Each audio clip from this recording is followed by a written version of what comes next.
Welcome back after break. Imran Khan صاحب اور government کے لیے بڑی مشکلات آنے والی ہیں اگلے سال, اور نئے سال کی شروعات کل ہی جب 2020 کا سورج طلوع ہوگا تو وہ آسانی نہیں ہوگی. یہ میرے مہمانان کا کہنا ہے, یہ میرا کہنا نہیں ہے.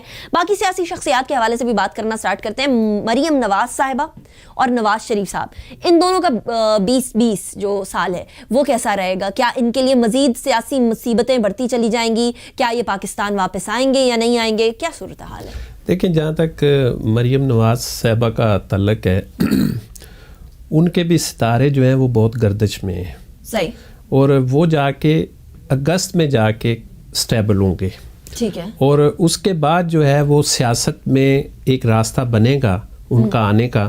اگر وہ اس راستے کو اڈاپٹ انہوں نے کر لیا تو وہ واپس سیاست میں آ جائیں گی, ورنہ وہ خاموشی اور چپ کے روزے پہ گزارا کریں گی. اچھا, یعنی سال کے تقریباً 7 مہینے جو ہیں وہ مریم نواز صاحبہ کے لیے آسان نہیں ہوں گے, اور 8ویں مہینے کے اندر کچھ تبدیلی آئے گی. اور اگر وہ تبدیلی ان کے راستے کو انہوں نے اڈاپٹ کر لیا تو پھر آگے جا کے جو ہے وہ ان کی سیاست کا ایک پورا ٹریک بن جائے. شخصیت کو سامنے رکھتے ہوئے اور ان کی سوچ کو سامنے رکھتے ہوئے آپ جس راستے کی بات کر رہے ہیں, آپ کو وہ اڈاپٹ کرتے ہوئے نظر آتی ہیں؟ بالکل آتے ہیں. دیکھیں, اس وقت جو ہمارے جس طرف آپ کا اشارہ ہے اس میں اگر میں ستاروں کو دیکھوں اور سیاروں کو دیکھوں تو جو ہمارا 5 نمبر ہے نا, 5واں گھر جو ہے وہ ہماری فوج کا گھر ہے. ٹھیک ہے. اور فوج کا گھر بڑا مضبوط گھر ہے. لیکن جو اس وقت اس کی دیوار کے ساتھ جو 4 نمبر کا گھر ہے وہ اس کے بالکل ساتھ لگا ہوا ہے. ٹھیک ہے. اور اس وقت جتنی چیزیں خراب ہو رہی ہیں اور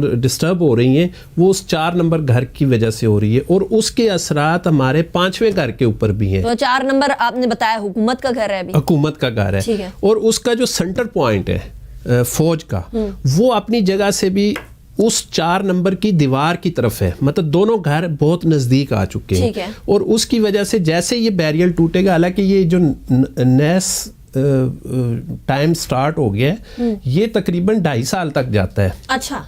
30 ماہ تک. تو اگر اس کے درمیان یہ پہلے جو 6 سے 8 ماہ سٹارٹ ہوں گے, اور اگر حکومت کا اس میں بیریئر ٹوٹ جاتا ہے یا اس کا گھر ڈسٹرب ہو جاتا ہے تو پھر ہماری جو فوج ہے وہ اپنے سینٹر پوائنٹ پہ آ جائے گی, اور وہ پھر ایک نئے راستے نکال سکتی ہے. وہاں پہ وہ خود بھی آ کے اس گھر میں بیٹھ سکتے ہیں, یا پھر آگے کوئی جو سیاسی ہے وہ بھی دوسری شخصیت کو بھی کھڑا. اور میاں نواز شریف صاحب کے جو سیاسی کیسز بھی چل رہے ہیں, ان کی طبیعت کا معاملہ, ان کی علالت کا معاملہ, ان کی طبیعت سنبھلتے ہوئے آپ کو نظر آ رہی ہے؟ دیکھیں, میاں نواز شریف صاحب کیونکہ علیل ہیں تو ان کا جو مارچ اور اپریل یہ تھوڑا سا سخت گزرے گا. ٹھیک ہے. اور پھر یہ بھی ستمبر اور اکتوبر میں شاید واپس پاکستان آ جائیں, جو میں دیکھ رہا ہوں. اچھا, مطلب فوری طور پر آپ فوری طور پہ نہیں, ستمبر اکتوبر تک جو ہے یہ واپس. اور اس سے پہلے اگست میں آپ نے کہا کہ مریم نواز صاحبہ اگر کوئی راستہ وہ اڈاپٹ کر لیتی ہیں تو وہ معاملہ, تو پھر یہ راستہ آگے. تو آپ کو یعنی اگر وہ راستہ اڈاپٹ کر لیتی ہیں تو اگست, سپٹمبر, اکتوبر میں پی ٹی آئی گورنمنٹ نظر آ رہی ہے آپ کو؟ نہیں, اکتوبر سے تو بہت دور ہے, لیکن مارچ اور جون کے ان بٹوین جو ہے ہو سکتا ہے کہ یہ گورنمنٹ کا جو گھر ہے یہ ٹوٹ جائے, کیونکہ پریشر بہت زیادہ ہے نوسط کا, اور ان کے عمران خان صاحب کی جو ٹیم ہے ہو سکتا ہے کہ وہ اس گھر سے باہر نکل جائے. ٹھیک ہے. اور ڈسٹربنس پیدا ہو جائے. انٹرسٹنگ. اچھا, محمد علی